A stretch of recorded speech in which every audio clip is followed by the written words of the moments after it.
ओम शांति। अभी हम सभी लोग आज मम्मा की जो विशेष शिक्षाएं हैं उन शिक्षाओं को धारण करने के लिए अभ्यास करेंगे। उन शिक्षाओं में आज विशेष साकारी स्वरूप का, आकारी स्वरूप का, निराकारी स्वरूप का और देव स्वरूप का अभ्यास करेंगे। चलिए अभी स्थित हो जाएं। अपने साकारी स्वरूप में महसूस करें मुकुटी सिंहासन पर विराजमान। मैं चमकती हुई ज्योति आत्मा हूँ।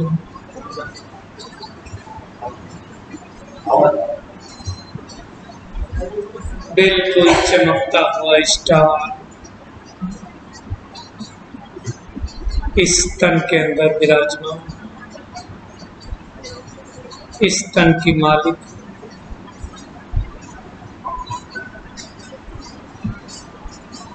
जैसे जैसे मेरा ध्यान स्वयं के ऊपर जा रहा है,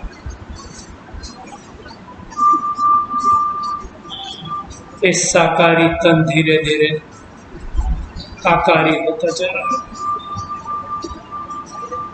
और महसूस करें आकारी स्वरूप में बदल गया और आकारी स्वरूप धारण कर उड़ चले सूक्ष्म तल में।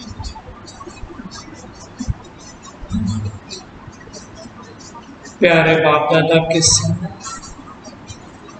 मम्मा के सम्मुख और उनसे शक्तियां ग्रहण करें।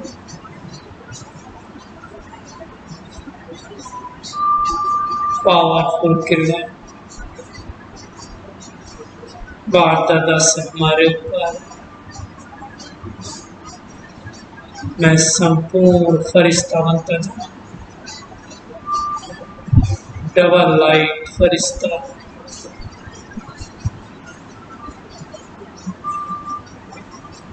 और फिर से इस आकारी शरीर को भी त्याग कर बिंदु बनकर उड़ जाए परम धाम में, निराकारी स्वरूप में।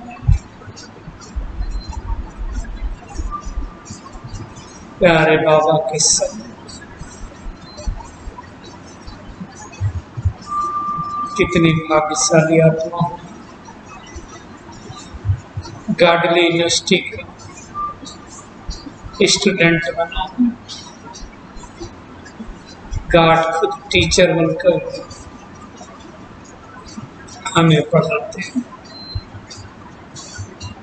बैठ जाए निराकारी सम्मुख, निराकार परमात्मा के सम्मुख।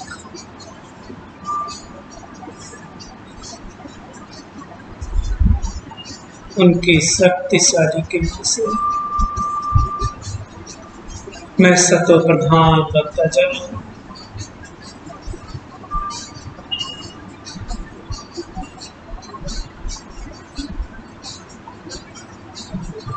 प्यारे बाबा ने मुझे भेज दिया सत्य की दुनिया में। देखें अपने आप को सत्य की दुनिया में।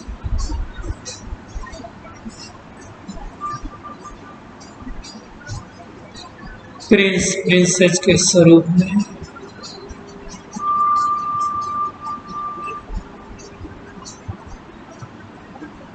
संपूर्ण सुख की दुनिया।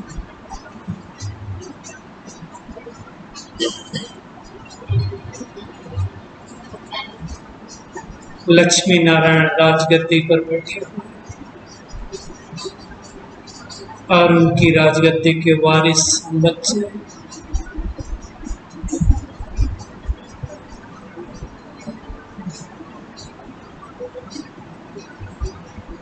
थोड़े दिनों में वहां जाने वाले अनुभव करें बहुत खूबसूरत दुनिया में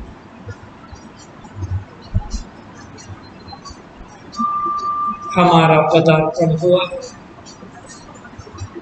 उस दुनिया के हम मालिक हैं।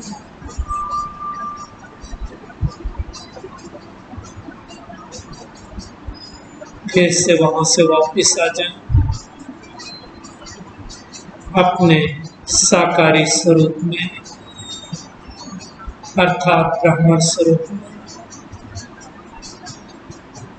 भ्रकुटी सिंहासन पर बैठ जाए।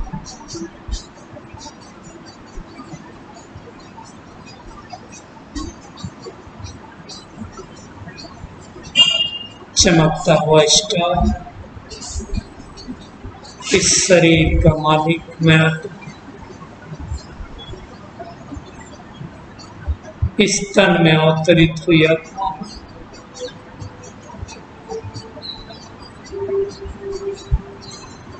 न केवल स्थूल कर्मेंद्रियों की मालिक,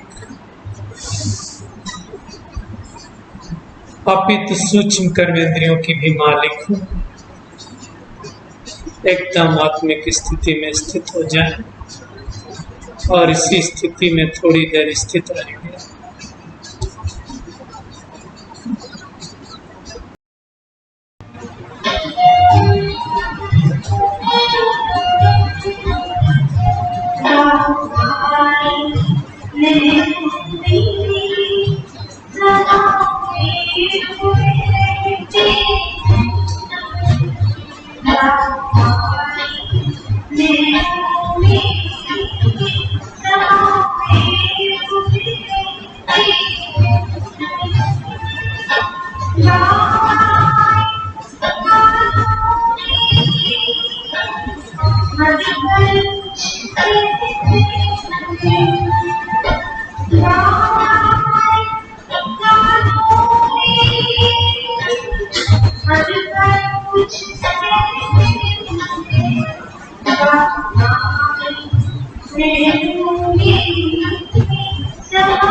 ओम शांति। पहली बात तो जो मुरली मिलते हैं, मुरली आज से 1 जून से यहाँ पर जेरॉक्स कॉपी देना शुरू किया है। तो जो मुरली लेते थे जेरॉक्स कॉपी वो लेके जाएंगे, ठीक है। जेरॉक्स कॉपी जिसने पूरे साल का पैसा भरा हुआ होता है, तो जो अपनी अपनी मुरली ले जा सकते हैं सेंटर पर आकर के। यहाँ पर गुरुवार को खुलता है, उसके अलावा फिर आप आकर के अमृत काका से कांटेक्ट करके ले सकते हैं, ठीक है। ओम शांति। आज बाबा की 3 तारीख की मुरली है। सबको पता है कौन सा महीना है ये? मम्मा का महीना। सब लोग अमृतवेला कर रहे हैं कि नहीं कर रहे हैं अच्छे से? हाँ, हाथ उठाए कौन कौन अमृतवेला करता है? ऑनलाइन कौन कौन करता है? ऑनलाइन नहीं करते लोग, अमृतवेला ऐसे करते हैं। चलो बहुत अच्छा है ना। अच्छा मीठे बच्चे, शिव बाबा तुम्हारे फूल आदि स्वीकार नहीं कर सकते क्योंकि वह पूज्य व पुजारी नहीं बनते। तुम्हें भी संगम पर फूल हार नहीं पहनने हैं। फूल हार की जरूरत नहीं।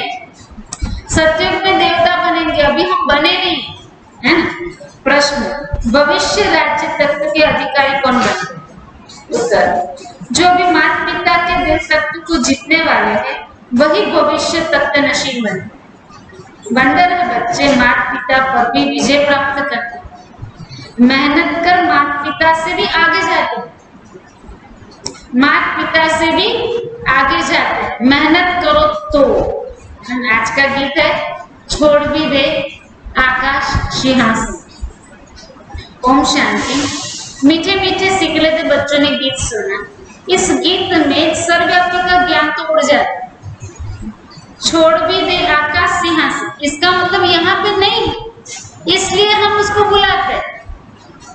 सर्वव्यापी माना सब जगह होता तो बुलाने की जरूरत नहीं पड़ती। याद करते हैं अब भारत बहुत दुखी। ड्रामा अनुसार ये सब गीत बने, दुनिया वाले नहीं जानते। बाप आते हैं पतितों को पावन करने, व दुखियों को दुख से लिबरेट कर सुखी बनाने। बच्चे जान गए वही बाप आया हुआ, वही बाप वही माना जिसने हमको दुख से दूर किया था, दुख से मुक्त किया था, सुख दिया था, वो बाप अभी आया। बच्चों को पहचान मिल गई है। स्वयं बैठ बतलाते हैं कि मैं, बाबा स्वयं आकर के बतलाते हैं कि मैं एक साधारण तन में प्रवेश कर सारी सृष्टि के आदि मध्य अंत का तुमको राज समझाता, सुनाता। सृष्टि तो एक ही है, सिर्फ नई और पुरानी होती रहती। जैसे शरीर बचपन में नया होता है फिर पुराना होता है। नया शरीर पुराना शरीर दो शरीर तो नहीं कहेंगे, दो शरीर थोड़ी कहेंगे। वही शरीर जब बड़ा होता है तो पुराना हो जाता है ना। सफेद बाल आ जाता है, बूढ़ा हो गया। शरीर तो एक ही है, लेकिन पहले जवान होता है फिर धीरे धीरे बूढ़ा हो। वैसे सृष्टि भी एक ही है, पहले सत्युग था और वही सृष्टि अभी कलयुग है। दूसरी कोई सृष्टि नहीं है जहां पे सत्युग हो, है ना। जैसे शरीर बचपन में नया होता है फिर पुराना होता है। नया शरीर पुराना शरीर, दो शरीर तो नहीं कहेंगे, है एक ही, सिर्फ नए से पुराना बनता है। वैसे दुनिया एक ही, नए से पुरानी होती है। नई कब थी यह फिर कोई बता ना सके। बाप आकर समझाते हैं बच्चे, जब नई दुनिया थी तो भारत नया था, सत्युग कहा जाता था। वही भारत फिर पुराना बना है, इसको पुरानी वो ओल्ड वर्ल्ड कहा जाता है। पुरानी को इंग्लिश में ओल्ड वर्ल्ड कहेंगे। न्यू वर्ल्ड से फिर ओल्ड बनी है, फिर उनको नया जरूर बनना है। नई दुनिया थी अब पुरानी बनी गई है, अब पुरानी से वापस नई बनेगी। नई दुनिया का बच्चों ने साक्षात्कार किया। अच्छा, उस नई दुनिया के मालिक कौन थे? कौन थे? हाँ बरोबर, ये लक्ष्मी नारायण थे। आदि सनातन देवी देवता उस दुनिया के मालिक। ये बाप बच्चों को समझाते रहे। बाप कहते अब निरंतर यही याद करो। बाप परमधाम से हमको पढ़ाने, राजयोग सिखाने आए। महिमा सारी उस एक की है और किसी की भी नहीं। इनकी महिमा कुछ भी नहीं।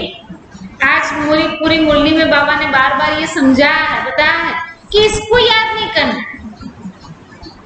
इसके द्वारा भले समझाते हैं बाबा, लेकिन महिमा किसकी है? शिव बाबा की।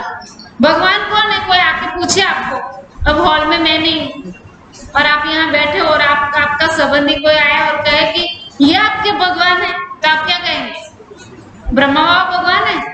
नहीं, उसके ऊपर जो है शिव बाबा वो ठीक है। तो बाबा कहते हैं बाप परमधाम से हमको राजयोग सिखाने आए हैं, उसकी महिमा। इस समय सब तुच्छ बुद्धि है, कुछ नहीं समझते, इसलिए मैं आता हूँ। तब तो गीत भी बनाया हुआ है, छोड़ भी दे आकाश सिंहासन। सर्वव्यापी का ज्ञान तो उड़ जाता है।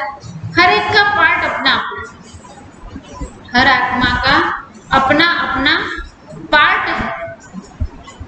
बार बार कहते हैं देह अभिमान छोड़, तुम आत्म अभिमानी बनो और आर्गन्स द्वारा शिक्षा धारण करो। बाबा कहते हैं तुम देह अभिमान छोड़ो, अपने को आत्मा समझो। आत्मा समझ के ऐसे समझो कि इस शरीर के द्वारा, माने इस आर्गन्स के द्वारा, कानों के द्वारा, मुख द्वारा ये ज्ञान जो है, शिक्षा जो है, उसको धारण करो। भले इस बाबा को चलते फिरते देखते हो, परंतु याद तो शिव बाबा को करो। समझ में आए? अच्छा, जैसे कि गुलजार दादी, ठीक है, गुलजार दादी के तन में शिव बाबा आते हैं, ठीक है। अब जब हम योग करते हैं तो हमें जब अगर बातचीत करनी है तो हमने ब्रह्मा बाबा को साकार में नहीं देखा। तो ब्रह्मा बाबा को हमने साकार में नहीं देखा, इसलिए हमको याद कौन आता है? गुलजार दादी, ठीक है। गुलजार दादी जैसे बैठी है, उसके तन में शिव बाबा आया है और फिर मुरली सुना रहा है, ऐसा याद आता है। तो हमें गुलजार दादी की भ्रुकुटी में हमें शिव बाबा को याद करना है। लेकिन कोई बैठ के फिर गुलजार दादी को ही याद करे तो शक्ति नहीं मिलेगी। समझ में आया? गुलजार दादी से हमें शक्ति नहीं मिलेगी। गुलजार दादी के तन में शिव बाबा आया है, ये याद करने से हमको ताकत मिलेगी। तो वैसे ही ब्रह्मा बाबा कहते हैं कि मैं चलता फिरता हूँ लेकिन मुझे याद नहीं करो। मेरे अंदर जो शिव बाबा बिंदु आता है परम धाम से, ज्योति बिंदु स्वरूप, उसको याद करो, तब आत्मा में ताकत आएगी। तो बल इस बाबा को चलते फिरते देखते हो, परंतु याद तो शिव बाबा को ही करो। ऐसे ही समझो शिव बाबा ही सब कुछ करते हैं, ब्रह्मा नहीं। बल इनका रूप इन आंखों से दिखाई पड़ता है। तुम्हारी बुद्धि शिव बाबा की तरफ जानी चाहिए। शिव बाबा न हो तो इनकी आत्मा, इनका शरीर कोई काम का ही नहीं। हम ब्रह्मा बाबा को जानते नहीं होते। अगर शिव बाबा उसके तन में नहीं आता तो हम जानते हैं, इसका मतलब शिव बाबा उनके तन में आया तब तो हमने ब्रह्मा बाबा को जाना। तो हमेशा समझो इनमें शिव बाबा, वह इन द्वारा पढ़ाते। तुम्हारा ये टीचर नहीं, सुप्रीम टीचर वह, याद उनको करना है। कभी भी जिस्म को याद नहीं करना है, कभी भी किसी के शरीर को याद नहीं करना, किसी को भी याद नहीं करना। बुद्धि एक बाबा में ही लगनी चाहिए। कुछ भी करो, आपको स्पेशल योग करने बैठना हो तो स्पेशल करो, चलते फिरते करना हो तो चलते फिरते करो, आगे जब भी करना हो जिस तरीके से करना हो, लेकिन कोई व्यक्ति याद नहीं आना चाहिए। इवन ब्रह्मा बाबा ने भी नहीं, शिव बाबा ही याद आना चाहिए। बुद्धियों बाप से साथ लगना चाहिए। बच्चे याद करते हैं, फिर भी आकर ज्ञान योग सिखाओ। परमपिता परमात्मा के सिवाय कोई राजयोग सिखला ही नहीं सकता। बच्चों की बुद्धि में है कि वही बैठ गीता का ज्ञान सुनाते हैं, फिर ये नॉलेज तो प्रायलोक हो जाएगी, वहां दरकार ही नहीं। राजधानी स्थापन हो रही, सदगति हो जाती, ज्ञान दिया जाता है दुर्गति से सदगति होने की। बाकी वह तो सब है भक्ति मार्ग की बात है। मनुष्य जब तक दान पुण्य आदि जो कुछ करते हैं सब भक्ति मार्ग की बात है। इसमें मुझे कोई मिल नहीं सकता। क्या कहते बाबा? इससे मुझे कोई नहीं मिल सकता। आत्मा के पंख टूट गए, कल भी कहा, आज भी कहा, आत्मा के पंख टूटे हुए, कोई योग कर सकते है? बाबा के बनने के बाद भी कई लोगों के योग नहीं लगते। पंख टूटे हुए माना उड़ नहीं सकती। अभी हम बाबा के बने हैं तो हमको बाबा ने ज्ञान और योग के पंख दिए, और इस ज्ञान और योग के आधार से हम योग कर सकते हैं, बुद्धि को परम धाम ले जा सकते हैं, सूक्ष्म वतन ले जा सकते हैं, सभी आत्माओं को योगदान दे सकते हैं, प्रेम आनंद सुख शांति का अनुभव करवा सकते हैं। तो इसको पंख कहा जा सकता है। हम उड़ सकते हैं। दुनिया वाले उड़ सकते हैं? क्यों नहीं उड़ सकते? क्योंकि दुनिया वालों के पास पंख ही नहीं है, सबके पंख टूटे हुए हैं। तो बाबा कहते हैं आत्मा के पंख टूट गए हैं, पत्थर बुद्धि बन गई है, पत्थर से फिर पारस बनाने मुझे आना पड़ता है। बाबा कहते हैं अब कितने मनुष्य, सरसों मिसल संसार भरा हुआ है अब खत्म हो जाना। सत्युग में तो इतने मनुष्य होते नहीं, सरसों मिसल संसार भरा हुआ है। सरसों उसका बाबा को क्या क्या, बाबा पता नहीं क्या क्या बोलता है। बाबा को तो ऐसे ही लगता होगा, सरसों जैसा ही लगता होगा। ऊपर से तो देखता होगा तो सरसों मिसल जैसे होता है ना। बहुत सारे लोग होते हैं, इतने सारे तो सब नासिक के, सबके सिर्फ सिर दिखते हैं, सबके सिर दिखते हैं, बस और कुछ नहीं दिखता है। तो वैसे बाबा को ऊपर से सबके सिर दिखते हैं, माना सरसों मिसल मनुष्य दिखते हैं। तो वो कहते बहुत मनुष्य हो गए, सारा संसार भरा हुआ है, अब सब खत्म हो जाने हैं। सत्युग में तो इतने मनुष्य होते नहीं, नई दुनिया में वैभव बहुत और मनुष्य थोड़े होंगे। यहाँ तो इतने मनुष्य है जो खाने के लिए भी नहीं मिलते। देखो बाबा कॉन्ट्रैक्ट समझाते हैं कि सत्युग में क्या होगा, सुख किस लिए है, क्योंकि मनुष्य ही कम होंगे, इसलिए प्रॉपर्टी ज्यादा होगी, प्रॉपर्टी ज्यादा होगी, वैभव ज्यादा होंगे, एक एक के हाथ नीचे कितने महल होंगे, है ना।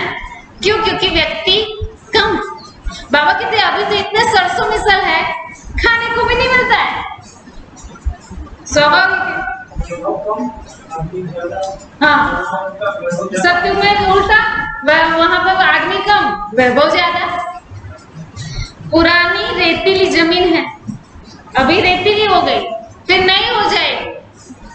अभी देखो कुछ होता नहीं है जमीन में, पुरानी को तोड़ नए बैठ दिल, नई में बैठने की दिल तो होती है ना, पुरानी को तोड़ नई में जाने की दिल तो होती है ना। अब है नई दुनिया, स्वर्ग में जाने की बात है, इसमें पुराने शरीर की कोई वैल्यू नहीं। शिव बाबा को तो कोई शरीर है ही नहीं। बच्चे कहते बाबा को हार पहना है, परंतु आज बाबा ने क्या कहा, मीठे बच्चे क्या कहा, परंतु इनको हार पहनाएंगे तो तुम्हारा बुद्धियोग तो इसमें चला जाएगा। फूल हार की जरूरत नहीं है। शिव बाबा कहते हार की दरकार ही नहीं, तुम ही पूज्य बनते हो, पुजारी भी तुम बनते हो, आप ही पूज्य आप ही पुजारी, तो अपने ही चित्र की पूजा करने लगते हैं। बाबा कहते हैं मैं न पूज्य बनता हूँ न फूल आदि की दरकार। जो पुजारी है उसके बाद जो पूज्य बनता है उसको फूल चढ़ाओ, लेकिन मैं तो पुजारी भी नहीं बनता और पूज्य भी नहीं बनता, मैं तो एवर प्योर, इसलिए मुझे कोई फूल की दरकार नहीं है। मैं क्यों ये पहनूं, इसलिए कभी फूल माला आदि लेते नहीं। तुम पूज्य बनते हो, फिर जितना चाहिए उतना फूल पहनना। अभी बने नहीं, बन जाओ तो पहनना फूल। मैं तो तुम बच्चों का मोस्ट बिलीवेड ओबीडिएंट फादर भी हूँ, टीचर भी हूँ, तो सर्वेंट भी, ओबीडिएंट सेवादारी है, आज्ञाकारी सेवादारी है हमारा। देखो भगवान कहता है मैं तेरी सेवा में आया हूँ, इससे बड़ी कोई बात चाहिए क्या? कुछ हो ही नहीं सकता, बस उसको कहो वो करेगा काम। बड़े बड़े रॉयल आदमी जब नीचे सही डालते हैं तो लिखते हैं मिंटो, करजेन आदि, अपने को लॉर्ड कभी नहीं लिखेंगे। सर ओबीडिएंट सर्वेंट, मैं सर्विस करता हूँ, सेवादारी हूँ, है ना। यहाँ तो श्री लक्ष्मी नारायण श्री फलाना एकदम श्री अक्षर डाल दे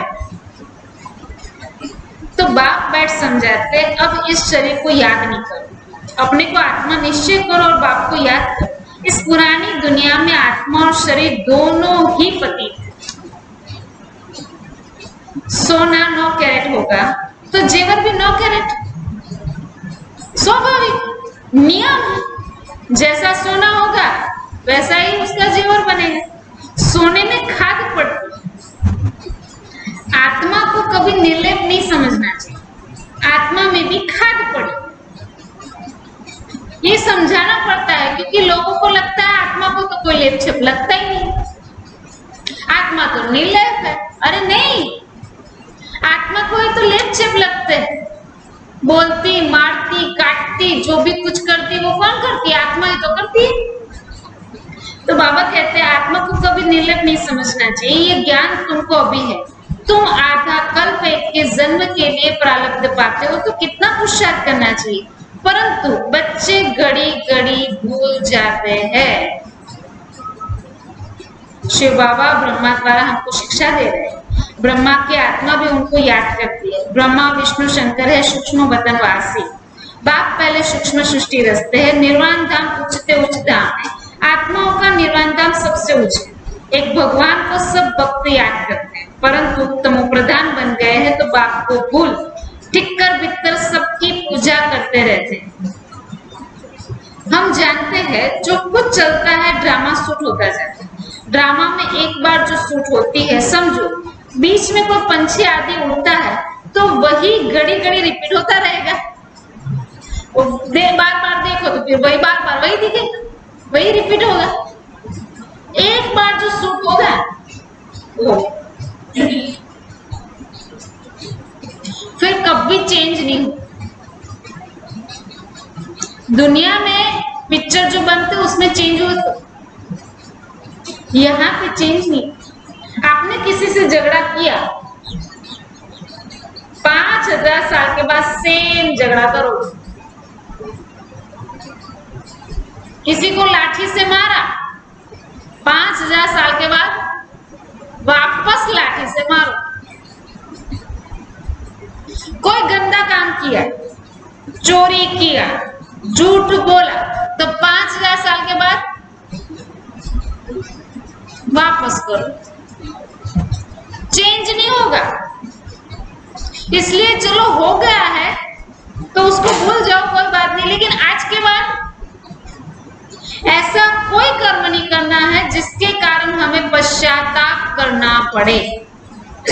ठीक है, तो बाबा कहते हैं समझो बीच में कोई पंछी उड़ा तो बार बार वो दिखाई देगा, पतंग उड़ता हुआ हो गया तो फिर रिपीट होता रहेगा। यह भी ड्रामा का सेकंड रिपीट होता है, सेकंड रिपीट होता है। बाबा कहा एक मक्खी एक पंख यहाँ से यहाँ उड़ता है वो रिपीट होता है, तो आपने झगड़ा किया हुआ रिपीट नहीं होगा क्या? जरूर होगा। जो पाप किए है, जो गड़बड़ की है वो रिपीट होगी। इसलिए ध्यान रखना, शूटिंग हो रही है, हमेशा सतत याद रखो कि शूटिंग हो रही है। कैमरा है आजू बाजू है, ये कैमरा होता है ना, तो ध्यान रखना पड़ता है, ध्यान रखना पड़ता है। नहीं तो बिंदा, अब ये तो थोड़ा चलो आप लोग आते हैं तो थोड़ा अच्छा लगता है, नहीं तो कोई ना हो रही इसके सामने तो बोली समझाने में तो मेरे को क्या समझाएगा, कॉन्शियस हो जाते थोड़ा। तो कहने का मतलब कि सतत ये समझो, ये है कैमरा है तो थोड़ा ठीक से रहना पड़ता है, ठीक से बोलना पड़ता है, ठीक से सब कुछ करना पड़ता है। तो सतत समझो कि मेरे सामने कैमरा है, और वो ऐसा सिंपल वाला कैमरा नहीं, कौन सा वाला? शिवा वाला शिवा वाला कैमरा है। ये वाला कैमरे में तो लाइट चली जाएगी तो आधा चलो चला जाएगा, लेकिन ऊपर वाला कैमरा तो आधी रात को भी एकदम ऊपर है। कैसे सोते हो, कैसे उठ रहे हो, मुझे याद कर रहे हो कि नहीं, वो सब देखता है, सब देखता है। और वो शूट हुआ हुआ खत्म नहीं होता है, कभी घिसता, इसलिए सदैव याद। तो बाबा कहते हैं शूट होता रहता है, ये बना बनाया ड्रामा। तुम एक्ट्रेस हो, सारे ड्रामा को साक्षी हो, देखते हो, एक एक सेकंड ड्रामा अनुसार पास होता है। पत्ता हिला, ड्रामा पास हुआ। एक नहीं, पत्ता पत्ता भगवान के हुक्म से चलता है। नहीं, ये सब ड्रामा में नूंद है, इनको अच्छी रीति समझना पड़ता है। बाप ही आकर राजयोग सिखलाते हैं और ड्रामा की नॉलेज देते हैं। चित्र भी कितने अच्छे बने हुए हैं, संगम युग पर घड़ी का कांटा भी लगा हुआ है। कलयुग अंत सतयुग आदि का संगम है। अभी पुरानी दुनिया में अनेक धर्म है, नई दुनिया में फिर एक ही धर्म होगा, ये सब नहीं होंगे। तुम बच्चे हमेशा ऐसे समझो हमको बाप पढ़ा, हम गोल्डी स्टूडेंट हैं। भगवान वाच, मैं तुमको राजाओं का राजा बनाता हूँ। राजे लोग भी लक्ष्मी नारायण को पूजते हैं, तो उन्हों को पूज्य बनाने वाला मैं। जो पूज्य थे वो अब पुजारी बन गए। तुम बच्चे समझ गए हो, हम सो पूज्य थे फिर हम सो पुजारी बने। बाबा तो नहीं बनते। बाबा कहते मैं पुजारी बनता हूँ न पूज्य बनता हूँ, इसलिए मैं न हार पहनता हूँ न पहनाने पड़ते हैं न पहनाने पड़ते हैं। क्योंकि बाबा कहते मैं तो कभी पुजारी बनता ही नहीं, इसलिए पहनाने भी नहीं पड़ते। मैं पूज्य बनता नहीं जो मुझे कोई पहना है। फिर हम क्यों फूल को स्वीकार करें? तुम भी स्वीकार नहीं कर सकते हो। फिर हम क्यों फूल को स्वीकार करें? कायदे अनुसार उन देवताओं का हक, उनकी आत्मा और शरीर दोनों पवित्र है, वही हकदार है फूलों के। वहां स्वर्ग में तो है ही खुशबूदार फूल होते ही है खुशबू के, पहनने के लिए भी होते हैं। बाबा कहते हैं अभी तुम बच्चे विष्णु के गले का हार बनते हो। नंबरवार तुमको तख्त पर बैठना है, जिन्होंने जितना कल पहले पुरुषार्थ किया हुआ होगा अब करते हैं और करने लग पड़ेंगे। नंबरवार तो है। बुद्धि कहते हैं फलाना बच्चा बहुत सर्विसेबल है, जैसे दुकान में होता है, सेठ बनते हैं, भागीदार बनते हैं, मैनेजर बनते हैं, नीचे वालों को भी लिफ्ट मिलती है। यह भी ऐसे है। तुम बच्चों को भी माता पिता पर जीत पानी है। तुम वंडर खाते, माता पिता से आगे कैसे जा सकते? बाप तो बच्चों को मेहनत कर लायक बनाते, तख्त नशीन बनाने के लिए इसलिए कहते अब हमारे दिल रूपी तख्त पर जीत पहनने से भविष्य के तख्त नशीन बनेंगे। अभी हम बाबा के दिल तख्त पर बैठेंगे तो भविष्य में उस तख्त पर बैठेंगे। पुरुषार्थ इतना करो जो नर से नारायण बनो। अब कभी अभी संकल्प नहीं आना चाहिए अब ऐसा कि कर लेंगे। अभी ऐसा सोचने का टाइम खत्म। सोच लेंगे, कर लेंगे, देखेंगे। अमृतवेला किया, देखेंगे, करेंगे नहीं, करो। जो भी होता है मेहनत करो, कैसे भी करके मेहनत करो। एम ऑब्जेक्ट मुख्य है ये। फिर किंगडम स्थापन हो रही है तो उसमें वैरायटी पद है। तुम्हें माया को जीतने का पूरा पुरुषार्थ करना है। जो भी हर एक की अलग अलग माया। किसी को नींद आती है, अमृत वेले नींद आती रहती, तो ये माया है और उस पर जीत पहनो। कब तक? पूरा संगम पूरा हो जाए तब तक नींद ही आती रहेगी क्या? अमृत वेले नहीं, जीत पहनो उसके ऊपर। नहीं आनी चाहिए। क्यों? कम खाओ, कुछ भी मेहनत करो, तेल लगा दो, बाबा कहते मुख में कुछ भी डालो, चलते फिरते योग करो। नींद क्यों आवे भाई? अमृत वेले भगवान खजाना देने बैठा और सामने वाला नींद कर रहा है। सरसों का तेल डाल दो, नींद ही ना आए।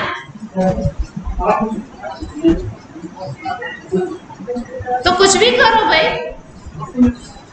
लेकिन नींद नहीं आनी चाहिए। तो जो भी माया है, माना कईयों को व्यर्थ संकल्प आते हैं, तो व्यर्थ संकल्प क्यों आते हैं? बाबा से बात करो, बाबा क्यों मेरे को व्यर्थ संकल्प आ रहे हैं? हम तो पहले बैठे हैं, नींद नहीं आ रही है, लेकिन व्यर्थ से भरा पड़ा है मन। तो जो भी माया है, सबके आगे अलग अलग माया होती है। किसी को बच्चों में मोह है, किसी को पैसों में मोह है, किसी को पोते में मोह है, घर में मोह है, पता नहीं क्या क्या लेके बैठे अभी तक। अब तो समय दिख रहा है कि अंतिम घड़ी आ गई। अब कितना वेट? एक्सचेंज। तो बाबा कहते बच्चों आदि को भी भर प्यार से चलाओ, परंतु ट्रस्टी होकर चलो ना। भक्ति मार्ग में कहते हैं ना, प्रभु ये सब आपका दिया हुआ है, आपकी अमानत आपने ले ली। अच्छा, फिर रोने की बात ही नहीं, परंतु यह तो है ही रोने की दुनिया, रोते रहते। कितना रोना आता है सच में। दुख होता है, लेकिन संभालना तो पड़ेगा ना। व्यक्ति जाता है, स्वाभाविक है, चलो घर में आपका होता है इसलिए दुख होता है, लेकिन बाबा का ज्ञान किस लिए? ये समझने के लिए तो है। तो मनुष्य कथाएं बहुत सुनाते, मोहचित राधा की कथा भी सुनाते, फिर कोई दुख फील नहीं होता। एक शरीर छो जाए दूसरा के, वहां कभी कोई बीमारी आदि होती नहीं, एवर हेल्थी निरोगी काया रहती है 21 जन्म के। बच्चों को सब साक्षात्कार होता है, वहां की रस्म रिवाज कैसे चलती, क्या ड्रेस पहनते, स्वयंवर आदि कैसे होते, सब बच्चों ने साक्षात्कार किया। वह पाठ सब बीत गया, उस समय इतना ज्ञान नहीं था। अब दिन प्रतिदिन तुम बच्चों में ताकत बहुत आती जाती है। ये सब ड्रामा में नुंदा हुआ बंडल है ना। परमपिता परमात्मा का भी कितना भारी पार्ट है, खुद बैठ समझाते। भक्ति मार्ग में भी ऊपर बैठ में कितना नाम करता हूँ, ऊपर बैठ कितना काम करता हूँ, नीचे तो कल्प में एक ही बार आता। बहुत निराकार के पुजारी भी होते हैं, परंतु निराकार परमात्मा कैसे आकर पढ़ाते, ये बात गुम कर दी है। गीता में भी श्री कृष्ण का नाम डाल दिया है, तो निराकार से प्रीति टूट गई। यह तो परमात्मा ने ही आकर के सहज योग सिखलाया और दुनिया को बतलाया। दुनिया बदलती रहती है, दुनिया बाबा ने खुद आके बतलाया कि ये दुनिया बदलती रहती है, युग फिरते रहते हैं। इस ड्रामा के चक्र को भी तुम समझ गए, मनुष्य नहीं समझते, सत्युग के देवी देवताओं को भी नहीं जानते। बाबा कहते सत्युग के देवी देवताओं को भी नहीं जानते, सिर्फ देवताओं की निशानियां रह गई। तो बाप समझाते हमेशा समझो कि हम शिव बाबा के हैं, शिव बाबा हमको पढ़ाते हैं, शिव बाबा इस ब्रह्मा द्वारा हमेशा शिक्षा देते हैं। शिव बाबा की याद में फिर बहुत मजा आता है, याद करने में मजा आता है। अगर याद में मजा नहीं आता है तो समझो कुछ गड़बड़, कुछ गड़बड़, योग ठीक से नहीं कर रहे, विधि बरोबर नहीं है, या जो करना चाहिए वो नहीं कर रहे, या बहुत पापों का बोझा है, कुछ तो है। नहीं तो योग में तो मजा। लेकिन योग, अच्छा अब योग करते हैं, योग करके जब खड़े हो ना, फूल की तरह खुशबू आए, खुशी के मारे उठे।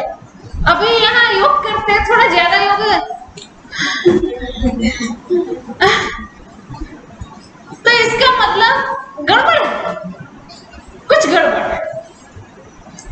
क्योंकि योग से तो एनर्जी आती, खुशी आती, आनंद आता है, शक्ति मिलती, थकान खत्म होती।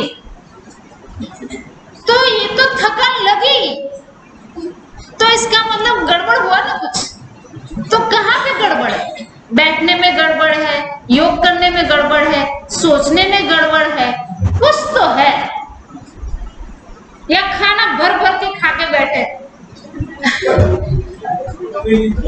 तो फिर योग में मजा नहीं आएगा। पेट भरा हुआ हो और योग करने बैठो, योग लग ही नहीं सकता। वो जो खाना होता है, वो जो खाना होता है, जो काम अंदर करता है, वो आत्मा को पकड़ के रखता है। जैसे कि यहाँ योग करने बैठे, यहाँ पे मशीन चल रही है, तो आपका ध्यान कहाँ जाएगा? मशीन में फिर कभी बड़ा आवाज, कभी छोटा आवाज, कभी ये आवाज, कभी कोई थोड़ा अलग म्यूजिक आएगा, तो ऐसा एकदम अच्छा ना लगे ऐसा म्यूजिक आपका बार बार आवाज। अब खाना अंदर गया, मशीन चालू, अब आत्मा यहाँ बैठी है, योग करने के लिए बोलो, कुछ होगा? आप योग करने बैठे, लेकिन उठकर आया, कुछ ना कुछ होगा। पानी की तरस लगे, खाना जब खाते हैं तो उसमें मिर्च मसाला होता है, मिर्ची होती है, नमक होता है और शक्कर होती है। ये तीनों चीजें ऐसी है, पानी की प्यास दिलाती। वास्तव में खाना ऐसा खाना चाहिए जो पानी की प्यास ही ना लगे, लेकिन हम खाना ऐसा खाते हैं, देखना तुरंत ही रुको भी आधा घंटा के बाद पीना, लेकिन नहीं, कई लोग तो खाते खाते 2-3 गिलास पानी पी जाए। सब गलत, तो ये सब गड़बड़ है। तो कहने का मतलब कि कुछ गड़बड़ है। सोचो, योग में से खड़े हो तब फूल की तरह खुशी आनंद से खड़े हो। हाँ अच्छा, बाबा आगे बैठे। अनुभव हो रहा है तो ऐसा होना चाहिए, बाबा का अनुभव होना चाहिए, ऐसा अनुभव होना चाहिए बाबा सतत मेरे साथ हैं। नहीं होता है तो कुछ गड़बड़। वो क्या है खुद चेक करो, खुद का तो खुद को पता होता है। ठीक है, तो बाबा खाना थोड़ा कम करो तो भी अच्छा लगेगा, योग अच्छा लगेगा। तो बाबा कहते हैं कि टाइम हो गया। तो बाबा कहते हैं कि शिव बाबा की याद में बहुत मजा आता है। ऐसा गॉड फादर कौन है? वो फादर भी है तो टीचर भी है तो सदगुरु भी है। कई बाप बच्चों को पढ़ाते भी है तो वह जरूर कहेंगे हमारे ये फादर टीचर है, परंतु ये फादर गुरु भी हो ऐसे नहीं कह होता है। हाँ, टीचर हो सकता है, फादर को गुरु कभी नहीं कहे। इनका माना बाबा का फादर टीचर भी था, पढ़ाते थे। कौन? ब्रह्मा बाबा, उसके जो फादर थे वो टीचर थे, स्कूल में पढ़ाते थे। वह है हद का फादर टीचर, यह है बेहद का फादर टीचर। तुम अपने को गॉडली स्टूडेंट समझो तो भी अहो सौभाग्य। गॉड फादर पढ़ाते हैं, कितना क्लियर है, तो कितना मीठा बाबा है। मीठी चीज को तो याद किया जाता है ना। जैसे आशिक माशूक का प्यार होता है, उनका विकार के लिए प्यार नहीं होता है, बस एक दो को देखते रहते हैं।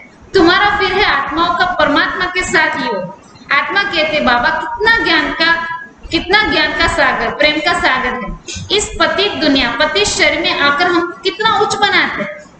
ज्ञान भी है, मनुष्य से देवता की एक करत न लागी बात। सेकंड में वैकुंठ में जाते हैं, सेकंड में मनुष्य से देवता बन पड़ते हैं। यह है एम ऑब्जेक्ट, उसके लिए पढ़ाई करनी चाहिए। गुरु नानक ने भी कहा है ना, मूत पलिति कपट द्वय, लक्ष्य सौंप है ना। बाबा कहते मैं कितना अच्छा धोबी, तुम्हारे वस्त्र, तुम्हारी आत्मा और शरीर कितना शुद्ध बनाता, मैं कितना अच्छा धोबी हूँ। बाबा महिमा करता है, मैं कितना अच्छा धोबी हूँ कि मैं तुम्हारी आत्मा, कितना कठिन से कठिन काम मैं करता।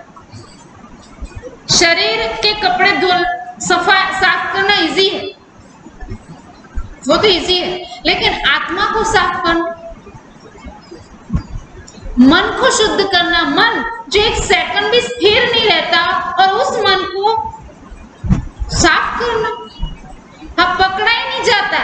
ऐसे मन को बाबा पकड़ता है और पकड़ के उसके अंदर ज्ञान डालता है, और ज्ञान डाल डाल के उसको शुद्ध करना मुश्किल काम। आप देखना, आप अपने पेट मन को, आप बिगड़ा हुआ बेटा होता है उसको सुधारने की कोशिश करो, एकदम बिगड़ा हुआ होता है, उसको बोलो तुम ये नहीं करो, कोई नहीं कर सकता। कोई भी व्यक्ति एक व्यक्ति को सुधार नहीं सकता। ये बाबा की ताकत है जो हम आत्माओं के मन को सुधारता है। कितनी बड़ी बात है, तो मुश्किल। बाबा कहते मैं अच्छा धोबी, अच्छा तो इनको दादा को कभी याद नहीं करना है, मुझे याद करना है। शिव बाबा कहते हैं मुझे याद करना है, क्योंकि मैं तुमको शुद्ध बनाता हूँ, ये ब्रह्मा नहीं, इसलिए इसको याद नहीं करो। ये सारा कार्य शिव बाबा का है, उनको याद करो। इनसे मीठा तो कोई है ही नहीं, ब्रह्मा से मीठा शिव बाबा। आत्मा को कहते तुमको इन आंखों से ये ब्रह्मा का रथ देखने में आता है, परंतु तुमको याद तो शिव बाबा को ही करना है। शिव बाबा इनको द्वारा तुमको कौड़ी से हीरे जैसा बना रहे। अच्छा, मीठे मीठे सिकलते बच्चों प्रति माता पिता बाप दादा का याद प्यार और गुड मॉर्निंग। रूहानी बाप की रूहानी बच्चों को नमस्ते। हम रूहानी बच्चों की रूहानी बाप दादा को याद प्यार और नमस्ते नमस्ते नमस्ते। सदा रहो हंसते, बनो फरिश्ते, चलो परम धाम के रास्ते। ओम शांति। धारणा के लिए मुख्य सार है, पहली पॉइंट, बाप के दिल रूपी तख्त पर जीत पाने का पुरुषार्थ करना। परिवार में ट्रस्टी रहकर प्यार से सबको चलाना है, मोह जीत बनना है। दूसरी पॉइंट, योग बल से आत्मा को स्वच्छ बनाना। इन आंखों से सब कुछ देखते हुए याद एक बाप को ही करना। यहाँ फूल हार स्वीकार न कर खुशबूदार फूल बनना, खुद फूल बनना। वरदान, अपनी चंचल वृत्ति को परिवर्तन कर सुखप्रदान वायुमंडल बनाने के जवाबदार श्रेष्ठ आत्मा भव। जो बच्चे अपनी चंचल वृत्तियों को परिवर्तन कर लेते हैं वही सुखप्रदान वायुमंडल बना सकते हैं, क्योंकि वृत्ति से वायुमंडल बनता है। वृत्ति चंचल तब होती है जब वृत्ति में इतने बड़े कार्य की स्मृति नहीं रहती। अगर कोई अति चंचल बच्चा बिजी होते भी चंचलता नहीं छोड़ता है तो उसे बांध देते हैं। ऐसे ही क्या करो, यदि ज्ञान योग में बिजी होते भी वृत्ति चंचल होती है तो एक बाप के साथ सर्व संबंधों के बंधन में वृत्ति को बांध लो। देखो युक्ति कितनी कितनी बताते बाबा, ज्ञान योग सिखाए। अब ज्ञान योग से भी बात नहीं बनती है तो बाबा क्या कहते हैं, सर्व संबंध मेरे से जोड़ दो तो चंचलता समाप्त हो जाएगी। स्लोगन, अलबेलेपन की लहर को समाप्त करने का साधन है बेहद की वैराग्य वृत्ति, बेहद का वैराग्य। अच्छा, ओम शांति। अभी तो काफी कम हो रहा है कोरोना, है ना, ऐसा लग रहा है। तो सोच रहे हैं कुछ दिनों में, 8-10 दिनों में सोच रहे हैं कि हम रहने आ जाएंगे यहाँ पर। और मुरली शुरू कर दी है जेरोक्स कॉपी। तो जो मुरली जेरोक्स लेते हैं, जिसने एक साल के पैसे, साल भर के जो 720 रुपये एक साल का होता है, जिसने भरे हैं वो अपनी अपनी मुरली ले जा सकते हैं। 1 जनवरी से मुरली देना शुरू कर दिया है। हाँ, जिसने पैसे ना दिए हो वो दे जा सकते हैं, है ना। तो अभी गुरुवार को अपना क्लास चालू किया है, तो गुरुवार को तो आ ही सकते हो आप लोग। और अगर आपको आज गुरुवार आ गया और अब आपको मुरली कल लेने के लिए आना हो तो आपको अमृत काका को कांटेक्ट करके, उससे फोन करके या फिर हॉल खोल के, आप हॉल के अंदर ऊपर नाम लिखे हुए मुरली पड़ी, आप अपनी मुरली ले जा सकते हैं। तो मुरली आ चुकी है और हर महीने आपको मुरली दे देंगे जो जितनी तारीख से आएगी। और 8-10 दिन के बाद हम भी खुद यहाँ पर रहने आएंगे। अभी एक 2 दिन के बाद आ जाएंगे, ठीक है। ओम शांति।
Baba